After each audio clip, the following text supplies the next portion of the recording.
Joining us now, our good friend Jeff Tourial, West Coast Conference Associate Commissioner. Welcome back to the simulcast, Jeff, in Las Vegas. It's always great to be up here, guys. Thanks for having me. Can't believe it's been a year. I know. Oh, man. A year and a day. We celebrated Jeff the was our first simulcast guest anniversary. You were ever. our first guest, so it's only fitting that we had to have you back on the show, right? I appreciate being asked back. I was starting to wonder. Well, you're doing some things right. Well, we've got our eyes on you. Okay. Okay. And we'll start with this.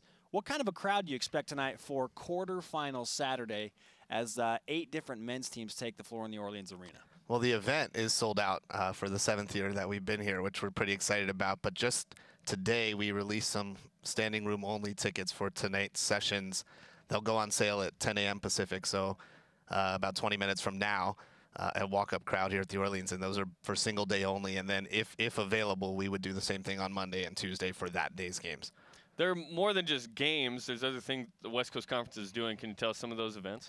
Yeah, sure. So yesterday we had one of really the coolest things that we do throughout the entire week, our annual Kids Day celebration. It's awesome. So thank you. They come in with the towels. Woo!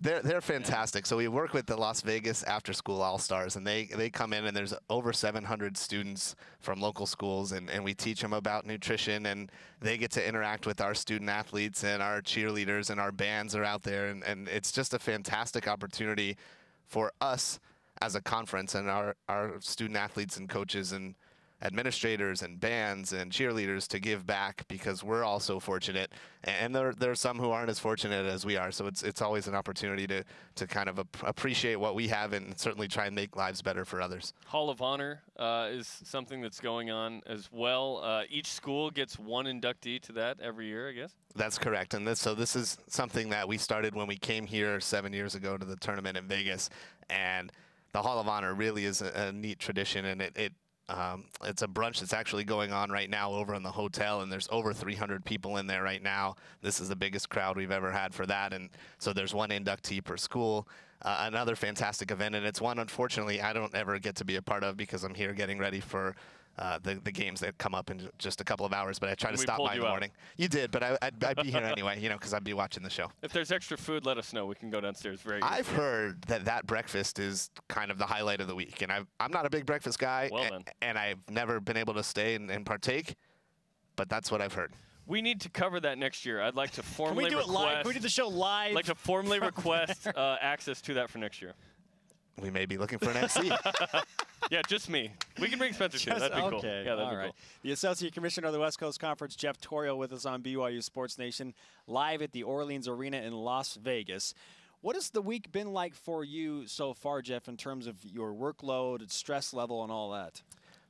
You know, it's a long week, and I say week. I'm not good at math. That's longer than a week. But it is. There's a lot that goes into it. 18 games, 20 teams, so much in the way of logistics of flights and buses and hotel rooms and locker room assignments and practice times and all of those things that have nothing to do with the actual games themselves. And then we play 18 games in 5 days. So it's a lot. But it's so much fun. And when the ball goes up, as it did Thursday at noon, these last 2 days have been fantastic. And we know that today's going to be a blast. And I really think that this afternoon, you'll see a change in kind of the atmosphere in the building and noticeably. And then as we get into tonight, this place will be rocking, as you both know. Describe the balance of wanting to be on ESPN and working with them associated with timing. You have a Tuesday night championship game. You work with the venue as well to make sure that the exposure for the WC is good going into Selection Sunday.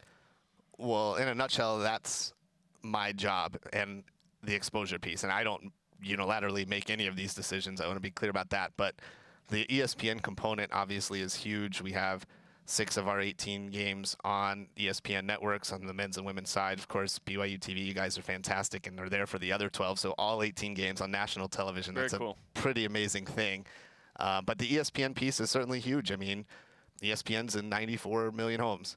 And the opportunity to give exposure to our student athletes and our teams. I mean, look, we're trying to get teams in the NCAA tournament, right? And so to have an opportunity to play in that many households leading into SportsCenter, that's a pretty big deal. And we have the spotlight early in the week. I know you're not a breakfast guy, but maybe we can work out like a fancy steak dinner or something. Whatever your favorite dinner is for everything you're doing to promote the conference and get us on the air. Well, I'm going to make a note of that. You heard it, right? Yeah, I'll go with you. Awesome. Okay, Jeremy You got can come Jeff? too. Jeremy can come too, I guess. I'll split with you. We'll cover it. Well, he's emceeing the breakfast. Oh, So you and I can have the Next dinner. year? Sweet, I'll have hair by then. I like it, by the way, if I Do you? haven't said that. I do. Thank you. I do. I appreciate that. You got it. Jeff, thanks for the time. Always.